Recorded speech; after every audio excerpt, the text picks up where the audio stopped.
All right, Niners. It's a bye week. It's an off week for your football team. We are taking a semi-off week ourselves too after that tough loss to Florida Atlantic. Going to regroup ourselves and just really think about the rest of the Conference USA road ahead and how we can give you the best content possible as we journey towards life with a bowl game in our future, hopefully.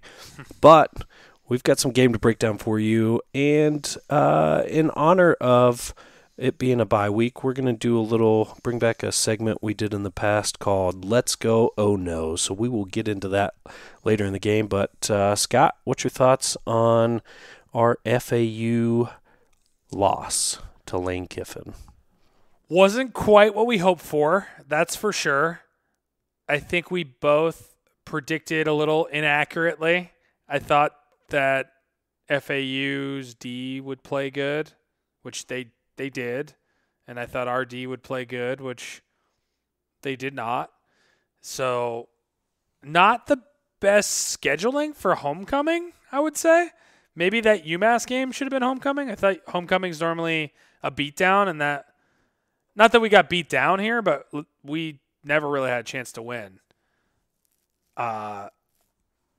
It was okay. It was our first real test where, like we talked about, a 1-point spread for the season. Thought it would be a closer game. And we really got taken to town by Lane Kiffin. I think part of that might be knocking them out of bowl contention last year, and they were a little upset about it. Never really got to see what Healy does in a real close game, like as we predicted. So that was unfortunate.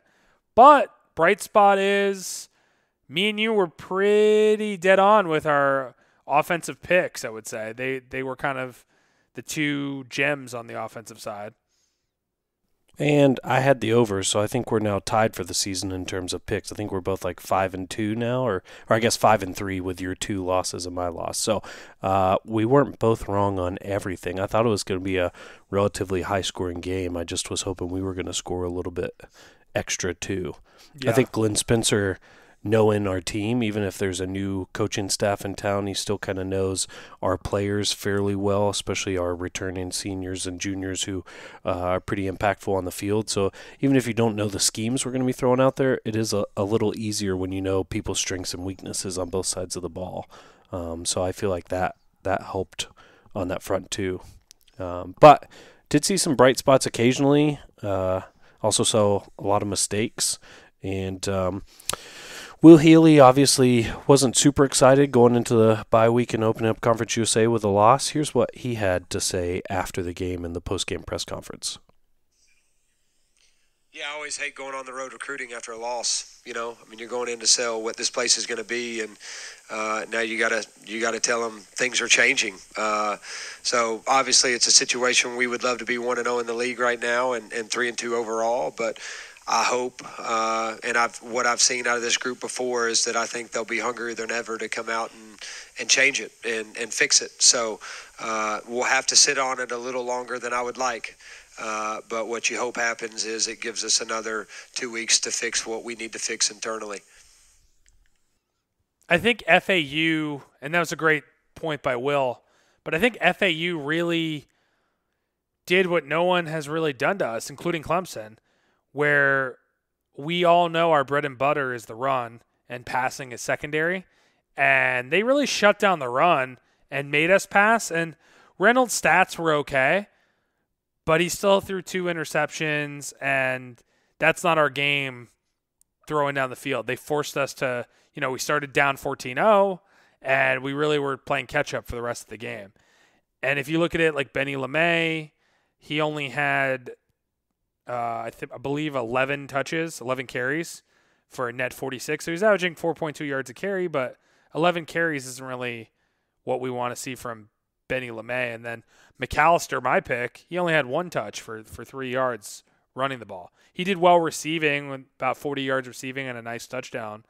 But we're not a let's fling the ball all around the field type of team. That's why we had 2 quarterbacks to start the season until recently. We're a let's run the ball down your throat kind of team, and that's why we were in the top 20 in the country with rushing yards per game. And this game we had, I think net 52 yards rushing, which is not Charlotte football that we want to see. So I think FAU really, and Glenn Spencer really came in with the right game plan and was the first one to really beat us that way. Because I think Clemson had that game plan and Benny LeMay still did his thing. Yeah, well, so two things there. One, this is the fourth different platoon of offensive linemen starting in 5 games, so that makes life difficult when you've got injuries up front. You see it all the time, NFL, college. You need a solid foundation of 5 linemen who can play together, get used to blocking together, know their schemes, know who they're blocking, and we saw a lot of that. I mean, a healthy amount of the snaps from center went over Reynolds' head or down into the ground or weren't easy to handle. And then we saw a change at center in the middle of the game, which did help things out and did speed things along there. And we looked a little better in terms of handoff between QB and center. But in general, that's going to make it difficult to run. And I'll say, too, this wasn't in the postgame presser, but it was actually under the radio postgame coverage from 7:30 the game. Healy, obviously a little emotional after the loss, but he did take credit and own up to being partly responsible for this. I think his exact words were something along the lines of, they knew what we wanted to do, just like you said, and wanted to take away our running ability, but we can't pass the ball for 38 times a game. That's how many attempts we had. And his exact words were something like, we got away from the run too early. We got down and started to get pass happy, thinking we need to get back into this game and pass the ball downfield, and that's just not what we can play. So I think he recognizes that. Great coach, good in-game coaching we've seen so far for the most part, but comes with age too. So as he gets more and more experience with him and his staff who do the in-game play calling, get more and more experience with getting into situations like this, we might see people just lean on it. And you as a fan, you might have to boo a couple 3-and-outs because we run 3 times in a row and don't get the 10 yards, but that might be the name of the game to ensure we don't get into that pass-happy mode that really hurts us. So I know we're beating the team down. I do want to point out one thing, which was probably my favorite play of the season thus far. So good. That trickery, flea flicker, whatever pass that went to Reynolds. And then I loved how he caught the ball and then fought and kind of went center and almost got the TD. I believe it was about 28 yards receiving by him on the play. It was. And that was fantastic. And I felt like they dialed that up at the right time. I thought we were very competitive in the first half, and just kind of the defense, which is normally our strong point, really didn't quite have it. I know there's injuries and people getting hurt again, which is never Jeff fun. Gemmell going down, yeah, that really hurt us. Yep. But yeah, it was a tough one. I think the big issue with our defense is that big play, and I believe it was the last 3 consecutive games, maybe 4 consecutive games, where they've just given up a big play to start the game. Back to App with that 87-yard touchdown run to start the game. Another big play here in the FAU game. I think it took him 2 plays to score a touchdown after we went 3-and-out on offense. Clemson, after that fumble that we didn't get, they threw that bomb for a touchdown. So just a lot of that, it seems like we've been giving up, which hurts because then our offense is in catch-up mode, which I think they've done a pretty strong job in, including that great play. And I think eventually the game just kind of got out of hand because FAU just kept scoring. We couldn't seem to get them off the field. The defense was bending but then breaking. There was one drive in particular when it was pretty close where they got 3rd down after 3rd down after 3rd down and just kept converting. It was painful. Yeah, I saw a lot of, which this goes back to, how do you deal with senior leadership hurt in the secondary? With Ben DeLuca out for the season and Jeff Gemmell going down midway through the game again, you see things like this happen where other people are going to have to be able to step up along the way, and it may even be a platoon of people who step up throughout the rest of the season. But we had 5 different receivers from FAU have a reception of 25 or more yards. Longest being 57 yards by Bryant. shortest being 25 yards by Harrison, 2 over 40 yards. Those are deep balls. That's not their total receiving yards. That's just one pass that each of them caught. So 5 different receivers got behind our secondary and deep down the field, and it was obvious too. It wasn't like they made a good move and beat a safety. They were just completely behind our defense. You can't let that happen. And back to your point about our side of play, Cam Dollar, right? I might have overhyped it. I might have said 5 receptions, 75 yards, 2 TDs. I'll take 4 receptions, 84 yards, and a pass for 28 yards on that trick play that you had. That's a pretty good day. All purpose, if you count his passing yards, over 100 yards. I'm happy with that. I like that. Yeah, I thought McAllister would get there too. He did on the receiving end. He had a touchdown. He had about 40 yards receiving, but he only had 1 carry because we kind of abandoned the running game so early. I think if the running game was how it normally is with the sharing of the workload and him getting about 10 touches, I think he would have came closer. But I was still happy with that pick, and I think we showed again we're analyzing the games like pros. But I don't want to beat us down. 2-3, got a bye week, still got a lot of season to go. So let's segue into let's go or oh no. Sean, I'm going to ask you the first question. Stay in the football mode. Will the Niners make their first bowl game this year? I think there are quite a few fans that I've seen that are a little down. Everybody's got the freshest game in their head and are scared after you open conference play with a bad loss. But I'm going to go, let's go. Let's go. I'm going to say that we're making a bowl game here. I just think that the FAU game wasn't up to our standards of the play Will Healy and team are setting up, and really feel like this is going to be a solid season. We've got some games that I think are winnable coming up. Florida International, Western Kentucky, North Texas, Middle Tennessee, UTEP. We only need to win 4 more games. So I feel good. I feel like we can get 4 more games in our Conference USA play. Yeah, so I also have let's go. Looking at the schedule, what's left?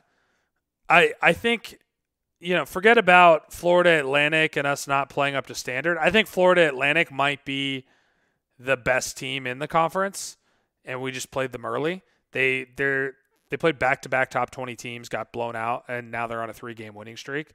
So I think that was a really good foundation for them. They were at the cusp of bowl eligibility, and now Lane Kiffin's been there for a couple of years and really has his recruits flowing in. I think they're a pretty strong team. And I think that might be the creme de la creme of Conference USA, and we already got that over with. I have us going 5-2 for the rest of the season. FIU, Western Kentucky, North Texas, Middle Tennessee, UTEP, Marshall, Old Dominion. Who's your 2 losses there? I think Marshall is a potential loss. They're also 2-2. And then I believe Western Kentucky's 2-0 in conference play right now. So that's the only other team that I'm kind of looking at that I'm concerned about.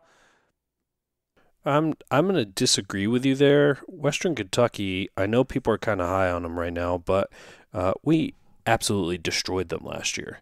Like, destroyed them. And granted, maybe that's kind of like the FAU where we kept them out of the bowl game, and now they're going to come for revenge. So there could be that type of storyline there where they just don't want to be embarrassed again. But I think North Texas is a toss-up game at best for us because coming into the season they were highly touted as being the top team in Conference USA. And I would tend to agree with you on the Marshall front. And then Old Dominion to end the season at Old Dominion is going to be really tough. Those are my 3 games that I think are the toss-up games. And then all the rest I feel a lot more confident about getting some wins there. We shall see. We will definitely go back to this, and hopefully our friends on Twitter will remind us when I was right, because they're already reminding me when you were right with the UMass game. So I can't help it. I'm more right than you. Yeah. We'll see what happens there. But moral of the story is you got us winning 4 and going 6-6. I got us winning 5, going 7-5. I said those were toss-ups. I didn't say we're going to lose them all. I think we go 1-2 on those. So I have the same record as you. I just have different losses. Okay. Well, we'll see what happens either way. We're hoping to go bowling. That's the early stage. Nice time for a bye. Let's come out stronger than ever. A lot easier part of the schedule now after getting Clemson, App State, and FAU out of our system. Yep. So here's a question for you, sticking with football for a minute. Tough one. Charlotte will have over 1.5 players drafted this year. Let's go or oh no? Oh, man. That is a tough one. I want to be fair and unbiased, but I'm also bleed green. So I'm going to go with a let's go. All right. I think Alex Highsmith's a lock. He's going to get drafted. I think he will be the highest player drafted in Charlotte history. So he will be a second-round pick. And who knows? Let's get fancy and say first-round pick. But I think he will get drafted higher than Larry Ogunjobi was. Yeah. And then you've got Cameron Clark and Benny LeMay. I think one of the two of them should get drafted. I think the other one will definitely make a roster and maybe make a cut. Maybe they both get drafted. But I think both of them are late 6th, 7th round draft picks that someone takes a chance on. But that's my take. I think it could only be one, but I'm optimistic and I want to say, let's go. Well, there's a lot of season left, so either Cameron Clark or Benny LeMay could break out. I think I agree with you that Alex Highsmith is already a guaranteed lock, and I don't know what the Panthers picks are going to be yet, but he fits really well with that Brian Burns type pick where you want the fast edge rusher who can get off the ball and get downhill. And let's not forget, you're picking him to be the highest drafted player, and this week he got another sack, so now he's our lone single-season sack record holder with 6 sacks already. Yeah. 5 games into the season. Well, we'll see. Maybe the Browns just want to pull the trigger and get all those 49ers out there. Can you imagine that defensive line with Larry and Highsmith reunited? Reunited, and it feels so good. No? They might have a pretty high draft pick, so Yeah. the way they're playing so far. We'll see. The Panthers might too. They have the same record. Yeah, we've got Kyle Allen. They have Baker Mayfield, so I mean, Yeah. who would you rather have? All right, so we talked a little bit about football. I know this is our normal Tuesday hour, and we did our recap. So let's continue and let's go, oh no, and talk about a few other sports, John. We got men's soccer. They're ranked 11th in the country right now. Will they crack the top 5 this season? I'm going to go with let's go. The rankings haven't been updated for this week yet, so tough to tell, but I think we're going to crack top 10 after this week. We were 4-0-2 last time they updated. Now we're 6-0-2. I see us climbing up to like the 8 or 9 spot in the coaches poll, and I think we're pretty comparable with a lot of the teams up in the top 5. We've got Stanford, Georgetown, Virginia, Clemson, and Indiana leading the top 5. And, I mean, their records, again, don't have the most up-to-date stuff, but the top 4 teams are undefeated at 6-0.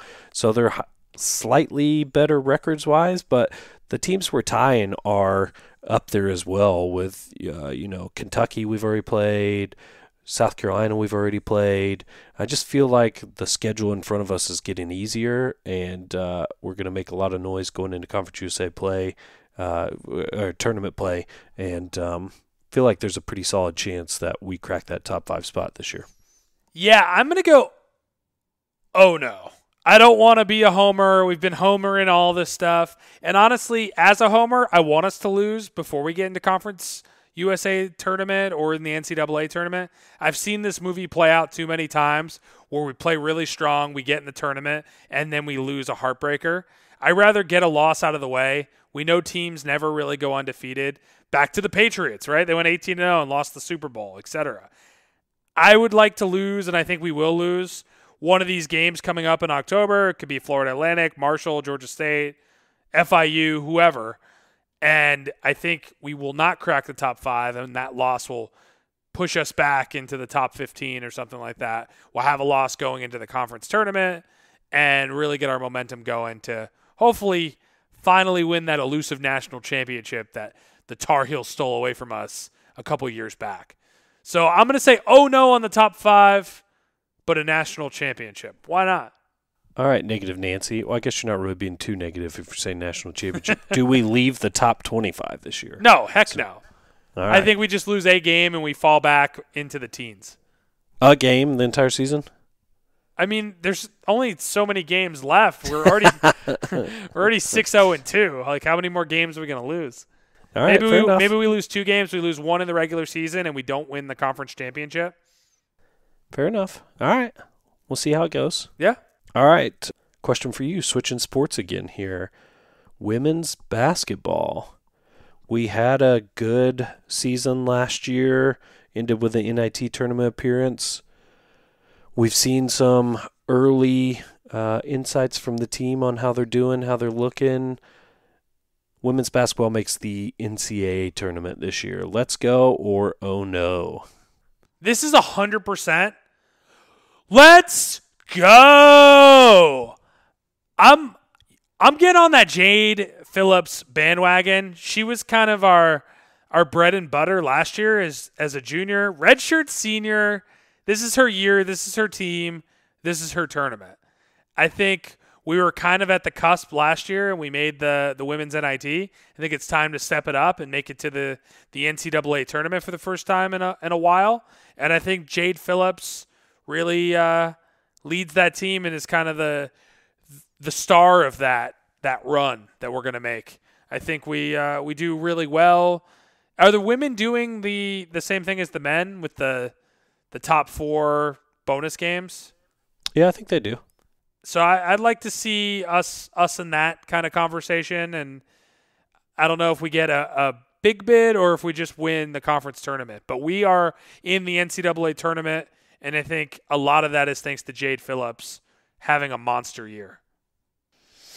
I'm going to agree with you on the tournament front. I mean, why not? We're so far ahead. We might as well. Why even start the season if we don't think we're going there? In the words of Mike Hill, right? Just okay is not okay. So might as well hope we're going to the NCAA tournament. But I'm going to disagree with you. I mean, I think Jade is going to have a Jade-like year again. But I feel like we get so heavy into talking about her and Mariah Linney, who is also going to have a stellar year as a junior. But let's not forget about Hilth and Octavia Wilson and Maddie Moore. Like, I just feel like this team last year, especially with the new addition of Nikki West on the coaching staff helping out on the inside, I feel like we're going to have a good season all around where it's just going to be a great team wins, and there's standouts, but it changes every week. Don't forget our all-time leading 3-point scorer, Sierra Gregory, coming to the bench. Fair enough, yeah. So Mariah's numbers go up a little this year. Hit a couple extra tray balls thanks to Sierra's help. Yeah, I mean, I think she has a good year, but I think Jade and Nikki West helps her too. I think it's gonna. I just think Jade is that senior that's going to provide that leadership and that consistency during those troubling times when you think about the men's basketball team last year and only really having John Davis. We've got a more mature team here with Mariah there, but I think Jade is really that anchor and hands the keys to the kingdom to Mariah for next year for back-to-back NCAA tournament appearances. Let's just get crazy with it. Yep, we've got 6 juniors and seniors on the team, so that always spells good news when you've got nice leadership out there. So moving on, the men's basketball team, we were just talking about a little bit with the women and how Conference USA changed their format last year to try to improve the RPI for teams in the conference to try to get more teams into the NCAA tournament besides just the tournament winner. So the way it works, for those of you not familiar, top 4 get placed into that, and there's 3 bonus games at the end of the year, 4 bonus games, and they all kind of play each other. And then there's a second section where it's 5 through 8, and then your bottom section, and all those teams kind of play each other as extra games to help improve their RPI, mainly for the top 4. With all of that said, last year we were in that bottom section, and we didn't even make the conference tournament. Sean, let's go. Oh no. Will the Charlotte men's 49ers basketball team be in the top 4 in Conference USA and be in those RPI builders for the bonus games in Conference USA? This is where you talk about trying to be fair and unbiased. My heart wants to say let's go, and God, do I think we have some really good talent who are going to be sophomores this year and showed a ton of heart last year and have grown a ton. But I think we are still a season away from seeing something like that. So I'm going to have to go, oh no. I just think that despite the trash talk we do about how bad Conference USA is in basketball in general, that there's a few teams far enough ahead of us with enough established players on the floor that it's going to be difficult. I mean, Ron Sanchez had 8 players at one time last year. This year he's got a full roster of players, so that's awesome and a great start. But I just think, preseason, some of the polls still have us ranked dead last, which is silly because we had the top recruiting class in Conference USA, so I feel good about us making a solid step forward and being middle of the pack. I just think that Old Dominion is still going to be stout. UTEP, people are saying, have made some big steps forward there. UTSA, La Tech was good and has been good, and Western Kentucky's been good and has been good. So with the players they have returning, I just don't know if we're quite ready to topple them. What about you? Wow, that was kind of sad. I didn't appreciate that, Sean. I said middle of the pack. That's a huge step forward. Are you kidding me? If you asked Ron Sanchez, I mean, obviously in the back of his mind, he's probably like, I want to win every game. But if you ask him to set a reasonable goal for the season that he has to commit to, middle of the pack seems pretty dang good compared to last year. I guess, or the year before, but or after, the year before, or after the year we before. just talked about women's basketball and you said, well, nothing's happened yet. We have to expect this. And then you just crap on the men's basketball team. Well, you're talking about an established team with an established coach versus a coach building a new program here. I just don't appreciate your negativity. But anyway, we've been mismanaged for too long to be good immediately. I'm going to say let's maybe not. So I see middle of the pack as well, but I see borderline top 4. It could happen. I see us in that 5 or the 6 spot. Maybe we get lucky and win a game or two that we shouldn't win, and we get in the top 4. But back to my power of positivity and kind of what I was talking about with the men's soccer team when I mentioned not being top 5 but winning the national championship. We might not be top 4, but then we're going to pull out some BS and win the conference championship and make the NCAA tournament as well. So, moral of the story is men's basketball team does some great things. They might not be top 4 and might not get that extra bonus games against the teams we need, which makes the tournament that much against the wall because we actually are going to make the tournament this year. The Conference USA I do agree with you on that front. I think we're going to be there for sure. I think we're a hard lock for the Conference USA tournament. And setting our sights to the sky, huh? Yeah. Just not being in the bottom 2. And I think if injuries and things play out accordingly, I like the team. I know Malik Martin, I'm not sure about his status. I know there was some question marks there, but if he can come back and play this season, we've got Cooper Robb coming back. We got Shepard. We've got some of these senior transfers, graduate students. I think we've got the recipe to be successful. So we'll see what happens. I'm excited. We've got great coaching staff. We'll definitely be getting them on the pod in the near future. We'll see what happens, but I like the Niners, and I'm going to say, let's go maybe. Just to recap, though, you churched it up, but you went with the exact same prediction as me. I wouldn't say churched it up. Churched it up. As a Jewish man, I don't church things up.